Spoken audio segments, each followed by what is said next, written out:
Le polo blanc ou gris, le pull bleu marine, le pantalon anthracite. Voilà l'uniforme que vont devoir porter 25 000 élèves à la rentrée prochaine. Oui, avec une blouse pour les élèves de maternelle. L'expérimentation voulue par Emmanuel Macron concernera une centaine d'établissements dans le pays. Une petite révolution que certains appréhendent. Pourtant, chez nos voisins britanniques, porter un uniforme n'a rien de surprenant. Alors qu'en pensent les élèves? L'envoyé spécial d'Europe 1 à Londres, Wilfried de Villers, leur a posé la question.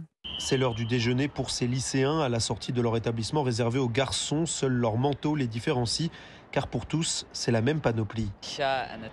Chemise blanche, cravate violette, pantalon uni et écusson de l'école brodé sur la veste. Anthony et ses amis ont l'habitude, ils portent l'uniforme depuis la primaire. Ismaël y voit une mesure égalitaire. Comme tout le monde est habillé de la même façon, tu ne te fais pas embrouiller parce que tes vêtements paraissent miteux. Il n'y a pas de pression de ce côté-là et porter une tenue unique, c'est positif. Au Royaume-Uni, l'uniforme est obligatoire dans 98% des établissements publics du secondaire. Pour Ethan, 16 ans, c'est aussi un moyen de se préparer au monde du travail.